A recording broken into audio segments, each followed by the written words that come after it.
Ladies and gentlemen, welcome wrestling fans worldwide to Knoxville and the Great Smoky Mountains for the Ron Fuller Tennessee Studcast. 6 feet 9 inches tall, 265 pounds. This historic podcast from one of the most respected and successful wrestlers and promoters will follow the footsteps of the largest and oldest wrestling family on the planet. Listen to what I'm saying. That's right. Bring that camera in here a little bit closer. Through 93 years and 4 generations. The stud has arrived. Old school or new fan, this unique broadcast will educate and captivate as Ron details decades of professional wrestling's growth with truly unforgettable stories. I want those people out there at home to hear the stud. Sit back and enjoy the ride with the Tennessee Stud. The Tennessee Stud. You will learn that name. You will remember it. And now, the stud is here. Hey everybody, here we go again. It's David Summers hosting another Studcast with the Tennessee Stud, Ron Fuller. It is the story of wrestling in America, as told by the Stud, whose family started the profession 100 years ago. Now we step back into the ring, back into time. We take a stroll into the Great Smoky Mountains, and we find the Tennessee Stud, Ron Fuller. Hey, what's up, my friend Ron? What's going on? Oh, geez, man. Happy to be here. Great day. Beautiful here today. 55, 60 degrees. I would think maybe winter's on its way out, but I know that's probably not true for me up here anyway. I think you still got a few days left, Ron. Yeah, I think so too, man. I don't want to get too cheerful about that. I really think there may be a few more snows than before it all ends for us up here. Hey, what have you seen really cool lately? I know you like to get out and take a drive occasionally. Last couple of weeks, you've had a backdrop with just some beautiful mountain scenery covered with snow, the Great Smoky Mountains. But what have you seen lately? What's been going on? Well, I've been into Gatlinburg a couple of times lately, which is just really a beautiful little town. For those that have never been there, it's a real experience. And and I get up when I go into that. Sometimes I go on up into the park, in that Brutus country, man, where some of the stuff that I wrote in my book takes place, and I kind of like to ride some of those trails again, and it's a real nice area here. It's just beautiful, man, and especially when you get snow. I mean, I guess I haven't been around snow in so long. Mm-hmm. It's really, really it lights me up. Man, it's beautiful stuff. Hey, no doubt, and we know you're enjoying that, and it's got to be a lot of peace and a lot of solitude. Hey, let me ask you about when I saw the title of this episode, I was kind of blown away, but I'm not going to say what the name is because you were right last episode when you said everybody was going to be really surprised by this episode and specifically the title. Where do you want to start on that? Well, I'll tell you, man, it sounds like you're going to kayfabe people, right? A little bit nowadays, after complaining about so many times when I did it. Right. So this Studcast is going to be a great one. I really got a feeling this one is going to be, we've had some really good ones lately. This one, I think, is going to be maybe one of the best ever. And there was so much going on in the company during this time frame. For the first time, as an example of what I'm talking about, my brother's bald, and that happened a few weeks back. And for the first time, Southeastern had an actual commissioner, Don Curtis. My father had just been hurt with 16 stitches in his head and been in the hospital overnight with a concussion. There's another mystery partner who's going to be coming to take his place. The NWA World Champion, Harley Race, is going to be returning for his third Southeastern title defense in 10 months against a third different opponent. There's a one-night tournament in this Studcast, and we'll have a former NWA World Champion in that tournament and a present World Champion in it. And we're only 3 weeks away from our opening night in Southeastern Pensacola, a brand new territory on the American Gulf Coast, man. lot going on. Oh, no doubt. But hang on just a second, because how are we going to get all of that into one Studcast? You know, my time is limited. It's not like I got all afternoon. Wait, I do have all afternoon. All right, but it sounds like your world was really on fire back then. And speaking of on fire, I mean, boom, Southeastern Rewind, YouTube. Your channel is just blowing up every week. You got a lot going on there, too. New continental TV shows added every week have been setting records, as well as the number of new subscribers every week. So what's new and what's upcoming there on the YouTube channel? Well, as you mentioned, man, there's a whole lot going on there, too. And I'm going to take today's training to go in detail about it today. Rather than talk about wrestling, I want to talk a little bit about the Southeastern Rewind and what's happening there, you know. And instead of training others like I do normally in the today's training segment, I feel like I'm the one that's getting trained about how to get this Southeastern Rewind started and how to make it all work. And we have so much going on in this Studcast, man, that I want to get right into it today. Okay, so where are we riding to first?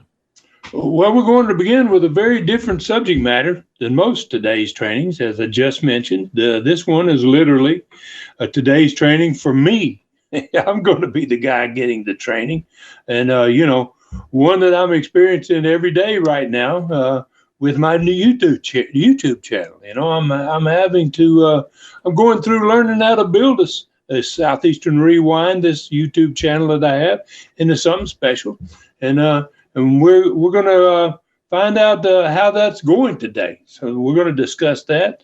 And our focus event for this Studcast is definitely different, man. The match is on February 13th, 1978, Sunday afternoon.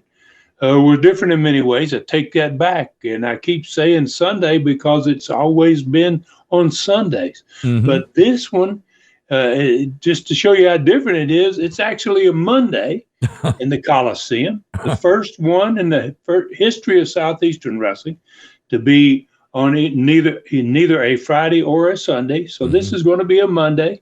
And a little thought went into how I'm going to keep our momentum and maintain these tremendous crowds that we've been drawing week after week lately, from having to move from a regular Sunday afternoon to a Monday night. Yeah. So I'm really having to put some thought into what we're going to do to keep our business going strong and not lose that momentum. Mm-hmm. So we're also going to discuss the most unusual 8-man tag tournament. Normally, we have these tournaments. See who's going to wrestle the world champion. They're much more than an 8-man. It's sometimes as much as 20 guys in these tournaments. And this time it's going to be an 8-man tournament to decide who's going to be the opponent for Harley Race, who's going to be coming the next Monday night. So there's going to be 2 Mondays in a row. So there were repercussions from the event from the week before where my father went to the hospital. And the new Southeastern commissioner, Don Curtis, he began, man, and this one to show his power. You know, and a brand new masked man is introduced in this one, and much more is in this one. This is going to be a really interesting Studcast. The TV show is another great one, and in the extremely important February TV rating period. And we're also going to find out the results of all the matches on this great card, February 13th, 1978, and the attendance. The learning tree question for this Studcast is a follow-up question, I'm sure, coming in. It's a follow-up question to what we've been talking about, especially my dad getting hurt. And the question was coming in, I'm sure, from what happened in the last Studcast. The gentleman asked, I'm sure as young boys, you and Robert had seen your father hurt a few other times in his career. What was his most dangerous injury? All right, so that's something to ponder. But listen, I think the last 4 or 5 Studcast have absolutely been some of the best yet. But this one sounds like it's going to be something really special today. I'm looking forward to this different kind of today's training, Stud. It sounds like you're in the process of training yourself when it comes to a YouTube channel. And I think that's exactly what you said a while ago, right? Yeah, I mean, that's basically what it is, man. I really feel like that. I'd say you're exactly right. I've been involved in all kinds of new things in my life, and most of the time, I had to learn for myself how to do it. Got involved in hockey. Never hardly even seen a game. Had to figure out how to run a hockey company and how to build a hockey team. And then ADT, security business. I had to figure it all out. So having a YouTube channel and keeping it interesting for fans has been a new challenge for me. And obviously everyone loves the Continental and the USA TV shows from the 1980s that I've been putting on there are now up and on the channel. And the original TV shows from Southeastern Pensacola are going to be the next TVs to appear on the channel. Now, those shows are obviously older than both the Continental and the USA TV shows that came in 1985 or after. But these, the original Pensacola shows started in 78. And so it's obviously harder to find the copies of these shows from that far back. And I've been asking for help, and I've been getting some in that search for people that may have these tapes, and I'm still looking for them. And if anybody has some that they think that I might be interested in, I'm interested in just about finding out what everybody has if I can.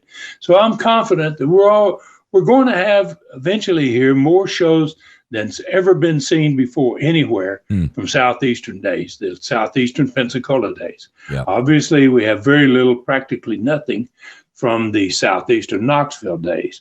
But getting them from as far back as possible, that's a challenge. And I don't want to introduce the entire series until I get all the shows as far back as possible, close to the beginning of Southeastern Pensacola, and then I want to run them in order. That's what I promised I wanted to do and how I wanted to do it.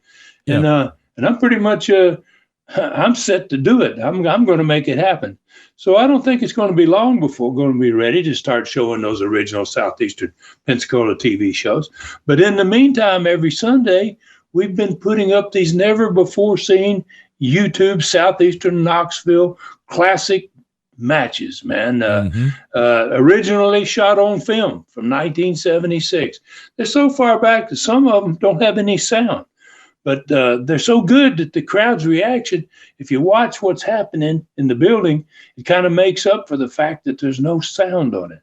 So this coming Sunday's classic match is going to feature Bob Armstrong versus Frankie Kane, the great Mephisto. And it's going to be, again, from the famous Knoxville Chilhowie Park Amphitheater, and it's in the summer of 1976. So every Tuesday, now that's every Sunday, I'm going to be putting these classic matches up that have never been seen on YouTube. And every Tuesday is going to bring us some new stud stories.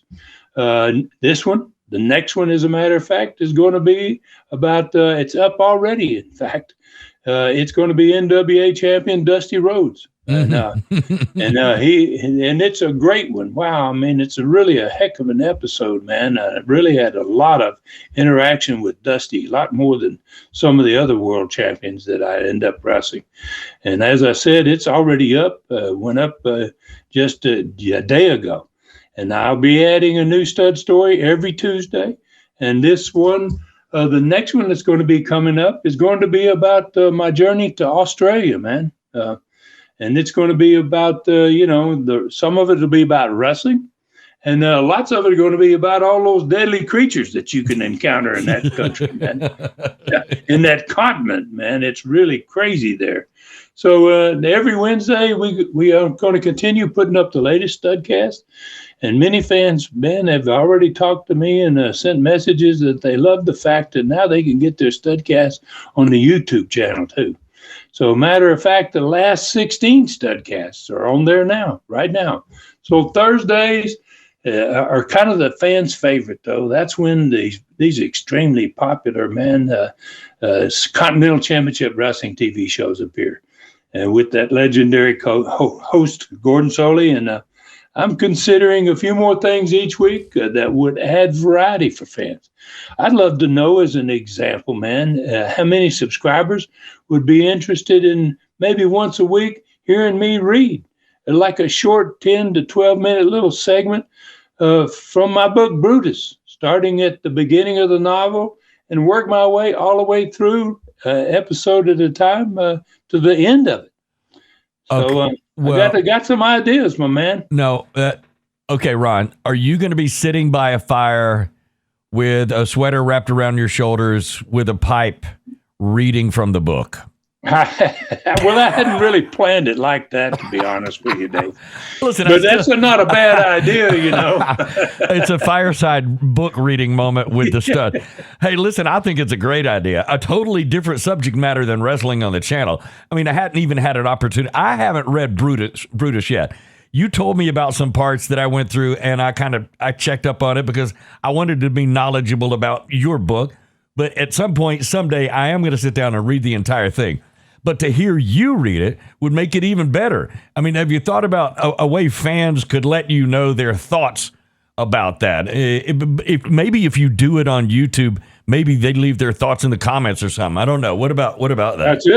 That's it. I mean, you not only YouTube, but if we could leave it, I could have fans that are current Facebook fans and Twitter followers to just message me their thoughts on those media platforms, and obviously on the site itself, on YouTube itself. Yeah. So I'd just like to get a feedback and see if that's something fans would be interested in, and if they want to do it, I'm all for it. Still, again, another great idea. I'll be telling everybody, as always, later in the show, how to become Facebook friends and Twitter followers, because you never know when something like this might happen or you come up with something new. For those that have not already subscribed, we encourage you to go to YouTube Southeastern Rewind. When you go to YouTube, in the search bar at the top, put in Southeastern Rewind. Hit the subscribe button, ring the bell there. Then you can see what many are calling the best old school wrestling channel out there anywhere. Do that, and then when something new is added, we'll ring your bell to let you know it is there, and you'll know when new stuff is on the channel. All right, Stud, so I can't wait to hear the total card that you spoke of earlier, a new mystery masked man, plus a former NWA world champion and a present world champion in a one-night tournament to see who would be meeting the legendary Harley Race in the next Studcast. Well, this one is a truly magnificent card, Dave. It actually has 10 matches on it. And the opening match on that Monday night, February 13th, 1978, was Roy Lee Welch against the up-and-coming David Schultz, who's on his way to stardom, man. So here are the 4 first-round tournament matches to see who would wrestle for the NWA title the next week. There's 8 guys in this tournament. There's 4 matches in the first round. The first round is Ronnie Garvin against Jimmy Golden. Ricky Gibson wrestles the former NWA world champion, Pat O'Connor. And the winners of those 2 matches are going to face each other to see who's going to be in the finals. They're going to be in the semifinals, and they'll have a shot then to get to the finals. Tony Charles is one of the 8 contenders. He went up against a man he was becoming all too familiar with, the world junior heavyweight champion, Nelson Royal. Now, Royal wanted to do something that had never been done before. That's why he wanted to get in this tournament. He wanted to win the NWA World Heavyweight title and be the only wrestler in history to be both World Heavyweight Champion and World Junior Heavyweight Champion at the same time. Wow. So he's got real plans and real motives here. Pat O'Connor would like to just go back and have an opportunity. It would be a fantastic feather in his cap if he could go back 15 years or more after he won the championship and re-win that title again. So you got 2 world champions in here that are really, really going to be busting their rear end to get that shot with Harley Race. And in the last match, in the first round, Joe LeDuc is going to be facing off against the Hangman, who is a guy named Roger Smith, who's going to be the future assassin, and he's going to be headed south to Pensacola. He's been on a lot of the cards lately, and he's going to be against Joe LeDuc. So the winners of these 2 matches are going to face each other in the next round, and then So the two winners of the second round matches are going to come back in the finals, and the winner of that match is going to face the NWA World Champion Harley Race the following Monday for the NWA World title. Thunder's on this card again, and he has another shot at the Mongolian Stomper Southeastern belt with Gorgeous George Jr. in the Stomper's corner. And this match was a no DQ match. And the main event was another 6-man tag. This time, it has one different person in it than before. And this one has, just like the Southeastern Championship match, is a no DQ match. It's Don Carson, the Assassin, and Ron Wright is going up against Robert Fuller, the Tennessee Stud, and a mystery partner. So I don't suppose you're ready to tell us who the mystery partner was. Are you, Ron? Let's hear it. Well, are you kidding, man? Spill it. Come on, spill it. Hey, you were hoping I'd say the name in the first part of the show, I think. Why man. not? What's the problem? That's why you opened the show today saying you weren't going to say the name, but I was right last week saying everybody was going to be surprised when I did. I think so. Well, they are going to be surprised, and it's a good try, Dave. All right, you cannot blame a man for trying, Ron. So what was the TV show Saturday, February 11th of 78, 2 days before this big card? I feel like you'll tell me that if you're not going to tell me anything else. Oh yeah, I'm gonna tell you a whole lot more, my man. So this one opens obviously with Les running down another great TV card, and this one was a special ratings period card. We're at this point 2 weeks into the rating period, and this card has. There's going to be a special announcement on this particular TV from Don Curtis, the new Southeastern commissioner, regarding what had happened to my dad the week before. And there was a Southeastern Tag Championship match on this card and a former NWA World Champion match. And there's going to be a special surprise in the last match of this card. So Les opened up with Rob and Tennessee Stud sitting with the Southeastern belts in front of him. The still shot on the huge set behind him was Buddy Fuller on an ambulance gurney being rolled through the Coliseum crowd. He had a bloody towel covering his forehead, and fans at home, not having been there, were probably a little shocked by what they saw, man, right off the start of the show, that, they might not have known. A lot of them probably wouldn't have known what had happened in the 6-man tag the week before. So Les had the director back the video up to the point where Buddy was laying on his back with his Fuller leg lock on the Assassin in the middle of the ring.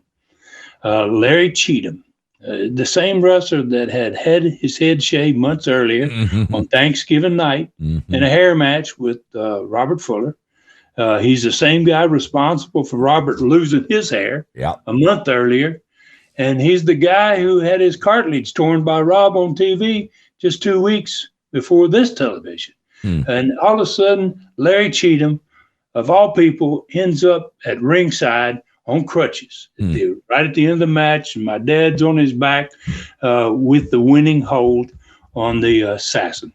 And so this Cheatham just slides one of his crutches into the ring, and then he crawls in after it. And he uses the crutch to get up on his feet, and then he raises that crutch above his head. And fans in the studio audience, even though most of them had been at the match 6 days earlier, they'd already seen what's going to happen. They couldn't help but scream. Again, Cheatham slammed that wooden crutch across my dad's face. And Les told the director to stop the tape right away. He apologized to both Rob and I about what had happened. He explained that my dad had 16 stitches in his forehead after that happened, and he'd spent a night in the hospital with a concussion.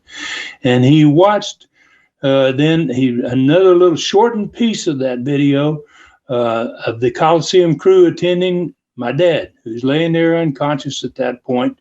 And then he got another little shot of the ambulance crew rolling him away from the ring and through that big crowd. The crowd followed him and the gurney all the way to the back of the Coliseum where the big black curtain was. So it was kind of a shocking way to open the show, no doubt. And Les thanked us for joining. for such a horrific video, and and apologized again to us. And so before we left the set, though, he told us to be sure and watch the personality profile later in this show, because Southeastern Commissioner Don Curtis had sent a special piece of video that just arrived at the station earlier in the morning, and it was pertaining to what we had just watched, my dad getting hurt in that match from the Sunday before.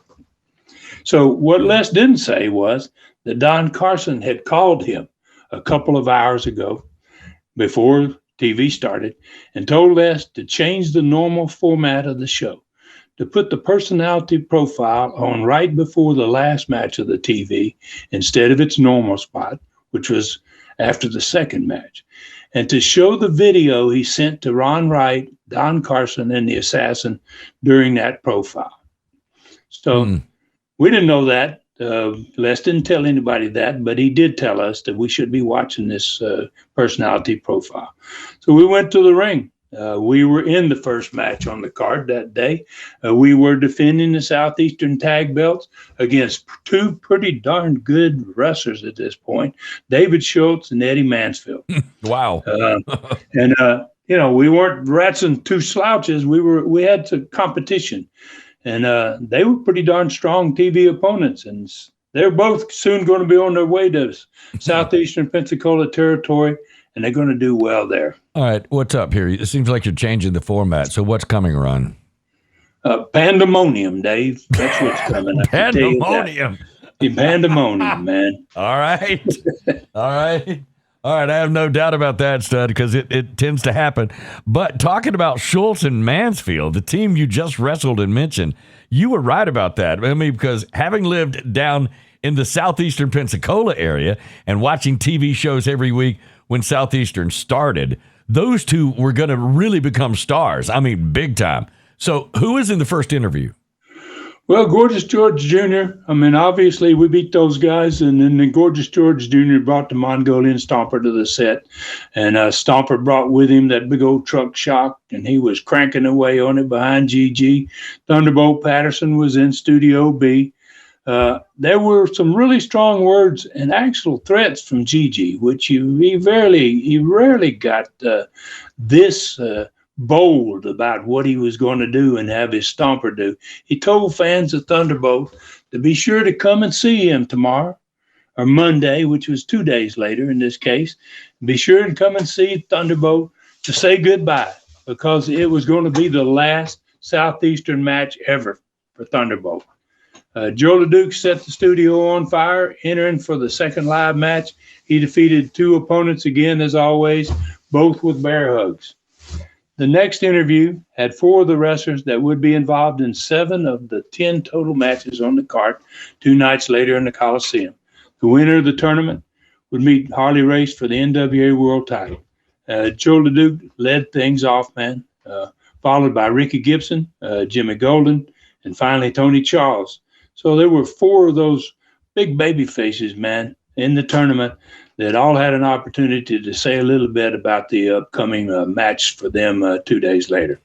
All right, so it seems like we're really about to get into it. So let's do this. Let's take a quick break. A great start to another ratings period for TV. I guess we're going to be coming back to a format change before what must be a super personality profile with Don Curtis, the new Southeastern Commissioner, and a special message from Ron Wright and his team. So I want to hear that. But in the meantime, as you do take the break, you can always ease over and head over to Southeastern Rewind on YouTube. Subscribe, ring the bell to get reminders on when the greatest stories in wrestling are going to be dropped on YouTube. And make sure you tell your friends about Southeastern Rewind as well. So this Studcast will continue in a moment right here. Stay with us. One of the best DVD collections ever done is the tremendous collector's edition of Continental Championship Wrestling. Get it now at tnstud.com. tnstud.com. Click Stud Store. 5 DVDs, 12 hours, more than 50 full-length matches with tremendous stars of the premier CCW territory. Worldwide talent, the Armstrongs, the Fullers, the Riches, Arn Anderson, Austin Idol, Exotic Adrian Street, Jimmy Golden, Lord Humongous, Kevin Sullivan and the New Guinea Headhunters, the Nightmares, and many more. A 5-star rating from hundreds of buyers. Don't miss this opportunity to own a piece of old school wrestling history at tnstud.com. tnstud.com. Click Stud Store. Only $39.99 with free shipping. All right, welcome back once again. David Summers with the Tennessee Stud, Ron Fuller, episode number 237, and we're glad you're back with us. So I guess in this Studcast, Ron, we're going back to the ring for the third match before the personality profile, right? That's correct. I mean, that sounds a little strange. I mean, we never had a format change that I can remember before this one. And the third match had the former NWA world champion in it, a great wrestler, man, involved in the upcoming tournament 2 days later to see who's going to be wrestling Harley Race for the title. And that guy was Pat O'Connor. And he came to the ring with a pretty big round of applause. He hadn't been NWA champion for many years, but was still in great shape, man. And he could still wrestle better than most guys ever thought about being able to wrestle. He was competing with a very good young opponent in this match. We had some great matches on the TV at this point, and that was Mike Stallings. And they had a great match. It was clean and a beautiful match all the way to the very end. And at the end of the match, Mike Stallings managed to hit Pat O'Connor with his own famous move, the O'Connor roll. And Pat, kind of expected it in a way, I think, and Pat reversed it by just adding a second roll to it. And when he ended up on top of Stallings, rather than just hold his legs down and kind of put his body weight on top of him to get the pin, he cheated a little bit and he grabbed his tights to get the win, and some of the people in the crowd, they kind of booed that, but then I had to think about it, and I think they probably figured out that O'Connor, being the age he was at that point, he might need to cheat a little bit to beat these young stars of Southeastern, man. So, I don't think they got really upset by it. But anyway, the next 4 guys in the tournament then went for an interview, and that was Ronnie Garvin, Nelson Royal, the Hangman, and Pat O'Connor that had just wrestled in the match. They all had their say about what they were looking forward to in the tournament, what they expected to happen, and obviously that whole group expected all of them were going to win. Hangman didn't say anything, but Ronnie Garvin spoke for him. And Ronnie Garvin had gotten to be a pretty good interviewer, so he made the Hangman's case for he had a chance too. Yeah. All right. Well, so I'm wondering, is it personality profile time now, Stud? So I mean, this one, because when it happens, it's going to be very interesting. Yep, this is it. Okay. So, so there were 4 big chairs filled with 3 big egos, man, in this live personality profile. It was done right there live, and it was done within feet of the studio audience. And the 3 big egos are Ron Wright, Don Carson, and the Assassin, man. And they're sitting in the big chairs with Les. And they were welcomed when they showed up, and before they even sat down, by a big chorus of boos from the studio audience, who were about an arm's length away from them. So Ron Wright began before Les even had a chance to intro him. And Wright complained right off the bat about how long it had been since they had been invited to do one of these profiles. And, so Les tried to answer his complaint, but Wright continued, talked over him again. And he asked Les why he didn't have a chair there for Larry Cheatham, the wrestler in the video earlier in the show that hit Buddy Fuller with the crutches. Uh-huh. And and then he said, didn't Larry deserve a seat here with us for this celebration? And boy, that's all that Carson and the Assassin needed to hear. They jumped right in with him, man. They were screaming at Les too. Yeah, where's Larry's chair? Where's Larry Cheatham's chair? So Les, as usual, he wasn't too happy with where this was beginning, because he wanted to try to run the show, So, but he still tried to be polite, and he answered the question about the Cheatham's chair. He was about to try to answer that question, and Don Carson interrupted him. He started this, well, Larry, whatever. And Don goes, hey, he started asking him about, he said, Thatcher, what did you think about that first video of the show today? Where that old man, Buddy Fuller, was carried out of the ring, right? And he says, that Buddy Fuller, that old guy, he says, he'd been carried out of the ring many times, especially after he was wrestling against me. But after that crutch shot to the head, though, he had to have an ambulance to get to where he was going. Wow. And they all three, man, broke up laughing at Carson's comment. Now Les tried to take over again. He's not really running this profile, but again he got interrupted, and this time it was by the assassin. And the assassin started bragging about the only time, he said, this is, I think, the only time I ever knew that Buddy Fuller had more stitches than the 16 he got from last Sunday afternoon. He goes, but I do remember a time. And he tells a story out of the clear blue. He says, it was in 1965 in Marietta, Georgia. And he said that was the night that Buddy Fuller got involved in my partner and I's tag team match. And he says a fan of ours, cut Buddy Fuller with a knife. Wow.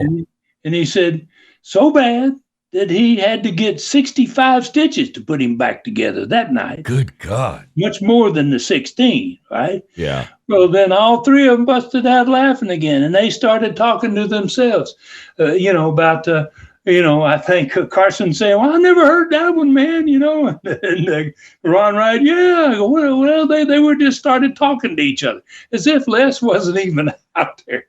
So that was it. For Les had it, and he shouted at the three of them, man. I mean, they're just talking, man, to themselves and having a ball like it was a celebration. And he screamed, shut up. Oddly, it seemed to surprise them, man. And they all did what he asked. Oddly enough, they did. They shut up. And he told them, man, he was a little upset. And he told them, he said, this wasn't a celebration for you guys. He said, it's quite the opposite. He said, that video, there's a video that arrived this morning from the new Southeastern commissioner. And he had been told to show it in front of all three of them. And, he added, I'm going to explain why there is no chair. He said, this video was going to answer your question, Ron Wright, about why there's no chair here for your friend Larry Cheatham, among other things. He told the director then to play that video.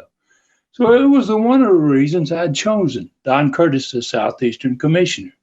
I knew he lived in Jacksonville, Florida. He was good friends with Eddie Graham, and he could drive from Jacksonville to Tampa in 3 hours and be at the Sportatorium Wrestling office. And that was where the Florida Championship Wrestling TV show was produced each Wednesday.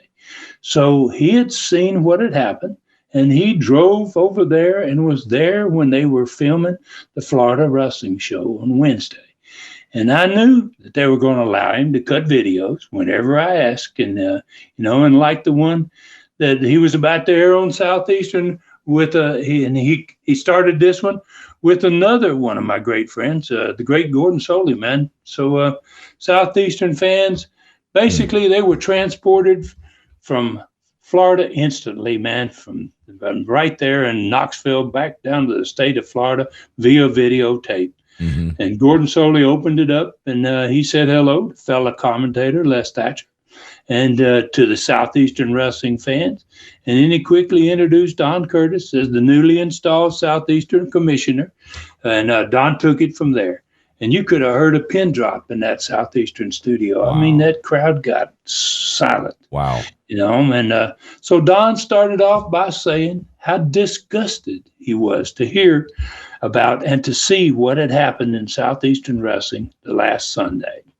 That in a little more than 1 week, after he had sat down with the three guys that were now sitting there with Les Thatcher, he said they had disobeyed his request. You know, he had come there and been on the show the week before, and they had discussions with him, and he told them what he expected and how he was going to handle things. And, this was just the opposite of what he had expected, I'm sure. So he was angry and disgusted with what he called the three unsavory characters that you got sitting there with you, Les Thatcher. Oh, my unsavory characters. Oh, my God. So, and then he said he had decided to do what they wanted, that they had decided to do exactly what they wanted and entirely disregard his commands. So he said, now this is what I'm going to do about it. He says, the wrestler named Larry Cheatham, he said, he's hereby vanquished from Southeastern Wrestling forever. And the studio erupted. I mean, wow, that was a good start, And then he continued by saying it was a direct result of what had happened last Sunday. And that's what his punishment was. He said, now that none of the three of you sitting there have kept your word, he said, I'm going to allow another mystery wrestler to join Robert Fuller and the Tennessee Stud 2 days later on Monday night in the Knoxville Coliseum. He says, I'm not going to name that wrestler, but the new masked man is going to be in the next match on this TV show. Oh. And he says he's going to be the last match on the TV, and fans were now watching, man. Again, the studio exploded, man. They didn't know who they were going to see, but they were happy that they were going to get something special. And about this time, so did Wright, Carson, and the Assassin, man. They exploded too, man. They all started screaming at each other about the same time. And Les shouted again for him to shut up. He's not finished. And they did. And so Curtis could be heard again very plainly. And he was saying his last words. And he said, I could do the same thing to the three of you guys as I did to Larry Cheatham just a minute ago. He said, but I want to give the opportunity to sell this to those wrestlers that you three have plotted against, trying to ruin their lives and their careers. He said, I'm going to let them take care of this and do to you as you have done to them. He paused then, man. And then he began again. He said, I have changed my mind about not saying who that new wrestler is, because I take such pleasure now in knowing what you three have ahead for you. He said, I will tell all three of you the new wrestler's name. Here it is. Here it is. And then he says, the new wrestler's name is the Georgia Jawjacker. And then he said, good luck, gentlemen. That was the end of the interview. Okay. The crowd, they not only roared, they jumped to their feet. They went crazy, man, because they had an idea who the Georgia Jawjacker was, and so did Ron Wright, Don Carson, the Assassin. They did too. So Les closed out the profile right then. He didn't go away any longer. And you couldn't hear a word he was saying while he's closing it out. The fans were they were celebrating. They were going crazy. And the bell rung, and it was for the last match. And out walked this masked wrestler, very familiar body, strutted to the ring, man. Wright, Carson, and the Assassin. They started right straight from Studio B where they were to go right for him. But Rob and the Tennessee Stud, they followed close behind the old Jawjacker, and they blocked their way from getting to him. I never heard a studio as loud as that one, man, that day. I mean, the crowd was they weren't going to sit down again, basically. So Wright, Carson, and the Assassin, they kind of retreated over to the set where Les was. And they started screaming that guy's Bob Armstrong. Look at him, you know who that is. And now, Ron Wright saying, and now, Ron Fuller and Bob Armstrong, they lost Lee Towns. Both of them's back. What the heck is going on here? So the Georgia Jawjacker, man, he lived up to his name. He jacked the jaw, and he turned out the lights for one poor jobber. And then Robert and two masked men, Tennessee Stud and the Georgia Jawjacker, joined Les for the last interview. There was still pandemonium in the studio, man. You could hardly hear a word in the interview. But it really didn't make any difference, man. So what had just occurred kind of said it all. It was going to be a rare Monday night instead of the normal Sunday afternoon for wrestling in more ways than one. So who cared, Monday or Sunday? It was kind of like a field of dreams. I had built it, and they were going to come Monday. That really had to be one of the biggest moments in any wrestling company's history. I think the really cool thing is going to be to hear what happened a couple of nights later. Yeah, well, let's get right to it. Roy Lee beat David Schultz. The NWA World Championship Contender Tournament had 4 straight matches in the first round. So the first match was Roy against David Schultz, and Roy won that one. And you knew it was going to be a big night when the first match in that tournament came to the ring, Ronnie Garvin against Jimmy Golden. Wow, that's a great way to start a tournament like that. And Garvin ended up winning that first match in the tournament. The next match was Ricky Gibson against Pat O'Connor. And Ricky Gibson actually beat Pat O'Connor, man. And wow, what a great win for Ricky Gibson, man. And he was going to be facing Ronnie Garvin in the semifinals. The third tournament match came on next, Tony Charles against Nelson Royal. And Royal kind of stole this one from Charles. He used his tights and beat him in an illegal way, and was going to end up getting to go on in the tournament. Fourth tournament match, Joe LeDuc against the Hangman.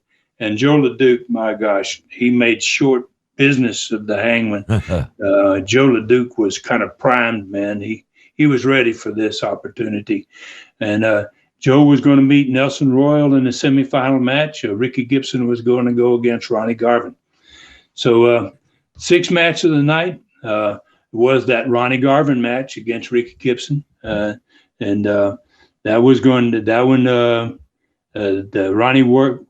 that one, and he moved on into the final. The 7th match of the night was Joe LeDuc with a win over Nelson Royal. And the finals of the tournament was going to be Ronnie Garvin versus Joe LeDuc. But we had a couple of other matches that were all in that card as well. So they're down to the finals, Ronnie Garvin against Joe LeDuc. And the 8th match of the night was Thunderbolt Patterson versus the Mongolian Stompers Southeastern belt with Gorgeous George Jr. In the Stompers corner. It was a no DQ match. And the no DQ call spelled the end, man, for Thunderbolt Patterson. GG took full advantage of the fact the match was a no DQ. He did everything he possibly could to Thunderbolt. And then after the match was over, they really made a mess of Thunderbolt. And after the match was over, the week before they had wrestled, Thunderbolt got helped back to the dressing room. Yep. This time, Thunderbolt got carried on a stretcher back to the dressing room. Wow. It was Thunderbolt Patterson's last match ever in Southeastern. And it was just exactly what Gorgeous George Jr. had predicted, that Thunderbolt wouldn't be back. So then came the finals of the tournament. It was the 9th match on this card, and Joe LeDuc managed to get a win over Ronnie Garvin. Wow, what a great match those two guys had, though. Ended up both of them bleeding. It was a nasty affair. And Harley Race was going to have his hands full the next week going up against Big Joe LeDuc, that's for sure. The main event was the 6-man tag match with that no DQ clause. And Ron Wright, Don Carson, the Assassin, faced Robert Fuller, the Tennessee Stud, and the Georgia Jawjacker. And the fans, boy, they were ready for this one. And it was a wild match. And it ended with Rob getting the win over the Assassin. But that wasn't the end of the match. It was kind of like the beginning of it almost. Then it really got wild, and it lasted at least 5 to 10 minutes after the bell. And all 6 guys were obviously not satisfied with the outcome of that shorter match. So they were going to all come back. All 6, and next week on this World Championship card in a 6-man tag again, but this time it's going to have Texas Death Rules. Wow. That is a great night of wrestling. 10 matches. That is awesome. Southeastern fans, we're getting some of the best wrestling in the world. So how did you do on attendance for this kind of unusual Monday night card? Well, we did about 5,500 people, man, on a weeknight. And in fact, it was one of the largest crowds for a weeknight event in the Coliseum's history. Wow. Wow. Weeknights are very much different than a Friday, Saturday, or a Sunday afternoon. Yeah. So, I was really, really happy with it. And so was the Coliseum people. They were happy with all of these crowds lately. They'd never seen the crowds like we'd been drawing. How much advance notice did you have to tell the fans this is a Monday night show? I only had the 1 week. Wow. They didn't know until we did this one. Now, obviously, we announced stuff like that on the Sunday show in which my dad got hurt. Yeah. We announced that next week we won't be here on Sunday. We're going to be here on Monday night. So you announced it to the crowd in the Coliseum that week? In the Coliseum, because you've got that crowd there, and it's a perfect time to let them know. Yeah. So they start making their plans right away. And not only did we announce that it's going to be for one Monday night, we announced it's going to be for 2 Monday nights in a row. Oh, okay. Because the next one is the World Championship is going to be on a Monday as well. Yeah. So, you had to do that to take advantage of all those people that came. Yeah. Because a lot of them are going to come back, especially after they watch one of these nights like this one had turned out to be. Yeah. I don't know how you're going to follow all this, Ryan, but it is time for us to take that seat under the learning tree. This question came from Arthur Downing. He asked, quote, "I'm sure as young boys, you and Robert had seen your father hurt a few times in his career. What was the most dangerous injury?" Well, that's a great question, man. And, and I'm sure, obviously, the question came from the fact that my dad did get hurt the week before. So, and that's so the assassin and whose real name was Jody Hamilton, he had answered, oddly enough, Mr. Downing's question in today's personality profile. He brought up the fact that my father had been cut in a riot in Marietta, Georgia in 1965.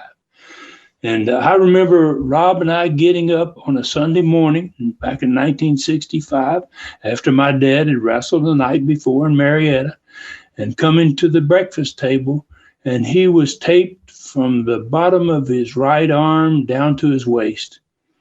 And we asked him what happened. Obviously, I mean, that's pretty strange. Had no shirt on, and so he didn't go into great detail about it. And that was just the way Dad was, man. He was always that way. It was his way of doing things, and he didn't want to make a big deal out of it.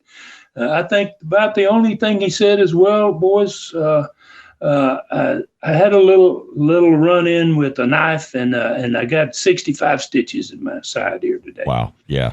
And he kind of left it at that. So Rob and I, we talked about it after breakfast. We went downstairs and, we were like, well, what the heck, and we kind of figured, judging from the size of the tape, that whoever cut him probably had to have done it with more than one swipe of the knife. I mean, you don't have, it looked like he was cut maybe 2 or 3 times. Yeah. And we talked about what might have happened, we were just guessing about those swipes, and had those swipes not been swipes with the knife, but stabs instead, wow, man, that could have easily hit one of his vital organs. And, geez, so without a doubt, it was the most dangerous injury we had seen our father ever have at that point, and at any point.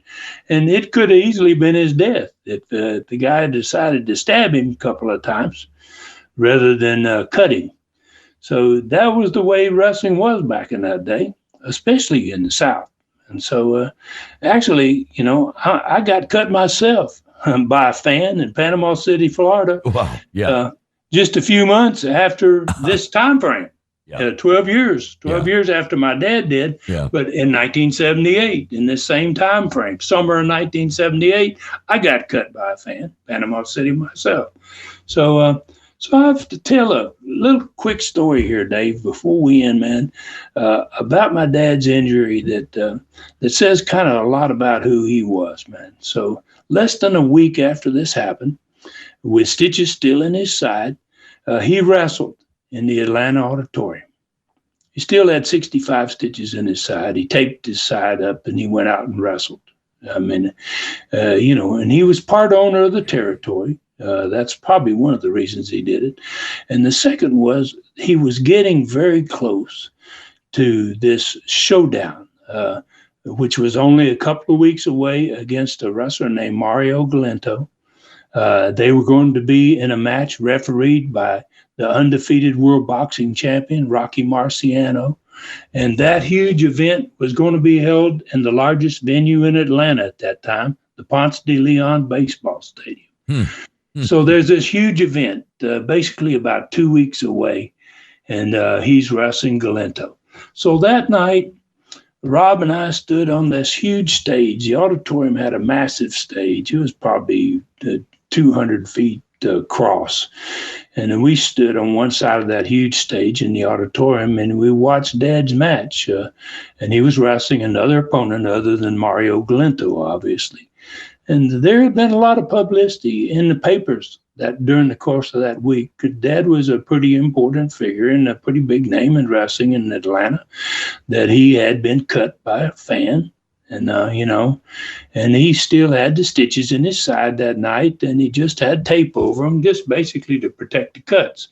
So we looked, Rob and I, and on the other side of this gigantic stage, man, far away from me and Rob, Mario Galento stood there watching the match. So just as our father was about to win the match, he put the fuller leg lock on his opponent. Mario Galento ran to the ring, and the building stood up.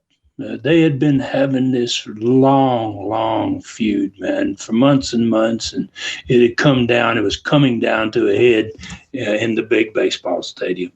So the building stood up when Mario showed his face, and he came running to the ring. So Dad, after winning the match and the bell was rung, he was still laying on his back. He had put the fuller leg lock on him, which left him laying on his back, and it left his legs kind of wrapped around his opponent's legs, and it left him a little bit helpless. Well, Galento jumped in the ring. The first thing he did was knock the referee down, and then he started stomping Dad on the side where he was cut, and he was taped. Whoa! And then he ripped the tape off. Which was pretty hard for him to do. And just the pain of ripping that tape off would probably have been enough. But then he stomped it again until it started to bleed. Good God. His stitches. He stomped the stitches and cut, and broke the stitches. And so, wow, that building went crazy. I mean, the fans just rushed to the ring. I mean, there hundreds of them to help Dad. God. And the police had to come charging down there to help Galento from getting killed. So he literally just opened your dad's cut all over again so it would bleed. To bleed, yeah. He stomped it. He stomped him hard enough to open his cut and make his side bleed. Good God. So it was drastic measures, man. And some wrestlers, some wrestlers like my father and my grandfather, they were the guys that do that type of thing to make the sport real for fans, man. They gave whatever it was, man, to set people's minds in another totally different frame about the sport being real. Yeah, real. So I mean, that's just unbelievable that your father, that anybody would go to that extent. So what was the result of all of this? Well, I'm sure my father had some pain from that encounter, but he was rewarded, greatly rewarded in another way. 2 weeks later, they had that match, him and Galento. They drew the largest crowd ever to see a wrestling match in the city of Atlanta, estimated at close to 30,000 people. 56 years later, to my knowledge, it is still the all-time biggest night of wrestling in Atlanta history.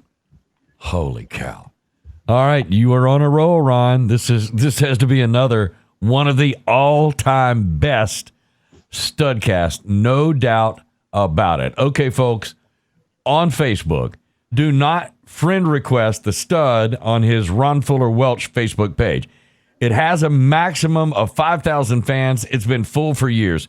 But to become fans and friends with the Stud on Facebook, simply go to either his Ron Fuller, the Tennessee Stud, or his Ron Fuller Welch author page. You can like and follow him there. You automatically become friends that way. Also, if you want to leave a comment for Ron about his suggestion earlier in the show that he would like to know about, fans might be interested in hearing him read his novel Brutus in 10 to 12 minute segments from beginning to end with each of his YouTube on the YouTube channel.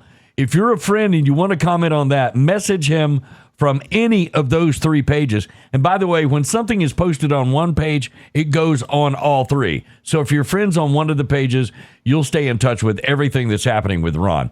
On Twitter, follow him on Ron Fuller Welch. If you want to comment about the reading of Brutus, you can do it there too. Message him on Twitter. YouTube, Southeastern Rewind is where you find everything Ron Fuller Welch, plus Southeastern, Continental, and USA TV wrestling shows. Don't miss the new Studcast every Wednesday, just like this one, the new Continental TV show every Thursday, the new Southeastern classic films never before seen on YouTube every Sunday, and new Studcast stories every Tuesday. Make sure to subscribe now, ring the bell icon, and you have found the fastest growing old school YouTube channel. Every time something new is added to the channel, we will ring your bell to make sure you know. Find everything on Ron's website, tnstud.com. That is tnstud.com. Studcast, Super Studcast, historic videos, photo gallery, his stud store with souvenirs of all kind, autograph photos, tremendous Continental DVD wrestling 5-packs, T-shirts, Tennessee Stud mask, and the chilling novel Brutus. You'll find it all at tnstud.com. Stud, that's a lot going on. I don't know how you keep up with it. So where do we ride next week?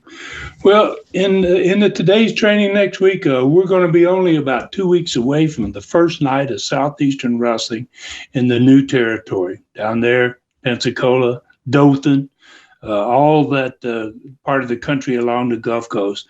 We're going to be discussing the TV preparations for that, the newspaper ads, the building arrangements that have to be.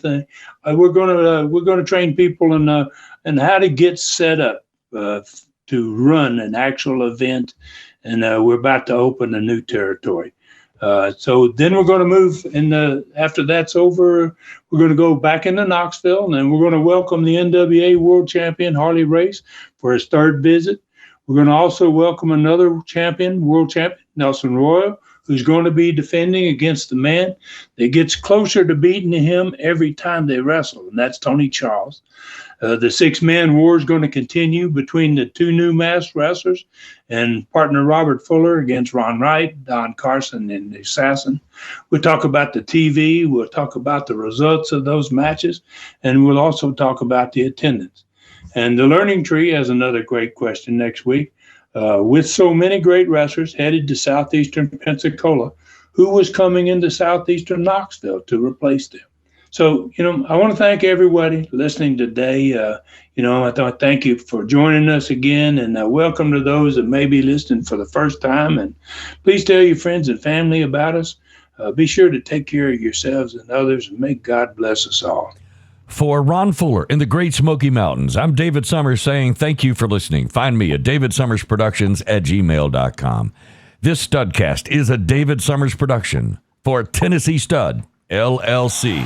Thanks for joining us today for this historic Studcast. The true story continues next week. So full Nelson your friends and point them in our direction for another ride with the Tennessee Stud. 1, 2, 3. This is David Summers saying so long from the Great Smoky Mountains.